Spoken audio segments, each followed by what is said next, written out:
Hello everyone! The clip you're about to hear is from one of our exclusive Patreon episodes on a recent horror release, and just like all of our other episodes, it might include major spoilers for said horror release, so don't listen to it if you haven't already seen it. You've officially been warned.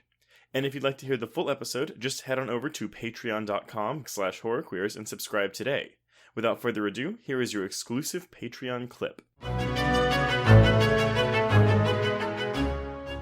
There's definitely some subtle messaging about the power of the family and the power of their love and how what you need to save someone is this kind of good Christian values that are embodied by these two. I agree. And, we had a little bit of a discussion about religion on that audio commentary, and I confess, watching the first film even in theaters, I was like, oh, I love these people, but it's also like I have this...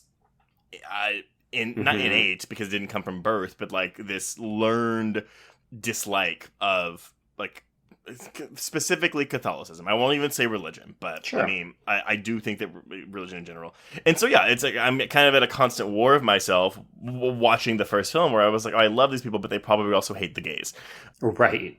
As evidenced by the fact of what happens to the two girls in this movie. Okay, but the thing is, though, Lorraine doesn't talk about the two lesbians as if it's bad. She says the two lovers. She cares for these women. As much as she can for not having met them.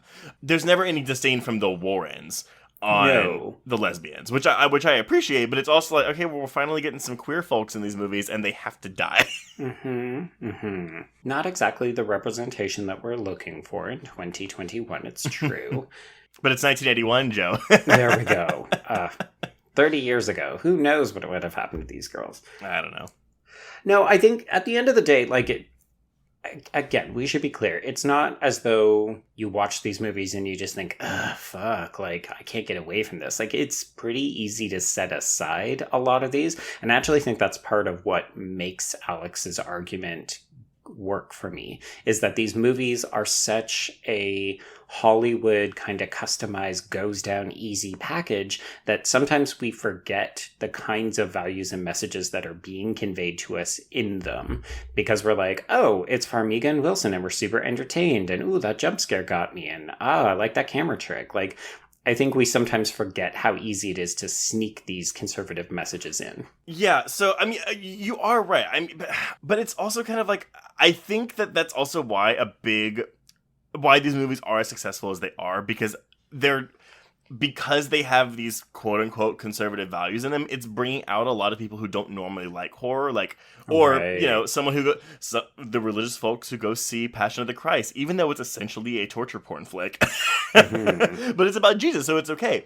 And so this is, when you blend, when you have a horror film or a franchise that revolves around Christianity, not every Christian, obviously, but a lot of Christians are going to go see this movie. This is why The Nun made $55 million opening weekend here in the States. Because I still can't believe that. I cannot believe it. But it's like, okay, let's The Nun. Christians like nuns.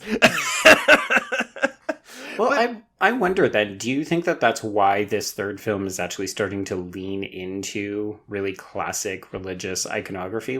I was stunned by the, egregious references to The Exorcist in here. The opening scene has a shot that is straight up The Exorcist, when the priest gets out of the car, he's standing in front of the house, blah, blah, blah. But even still, that's a film, too, that I guess you could argue puts conservative values in it, but then you can say, the mom's a single working mother, blah, blah, blah. Again, there's arguments to both sides for me, but I could not stop thinking about The Exorcist while watching this third Conjuring film, not because it's similar, but also because it kept reminding me. It kept trying to remind me of The Exorcist. I literally can't forget about this other better film because you won't stop making references to it. It was late in the afternoon when the professor and I took our way towards the east, whence I knew Jonathan was coming. Jonathan Harker has asked me to note this, as he says he is hardly equal to the task, and he wants an exact record kept. Dear Madam Mina, I have read your husband's so wonderful diary. Strange and terrible as it is true. I will pledge my life on it.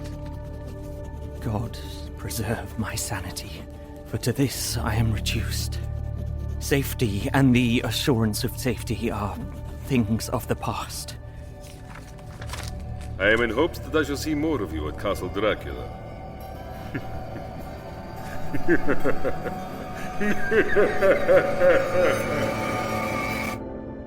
Listen to Regarding Dracula wherever you listen to podcasts, or find us online at bloody.fm.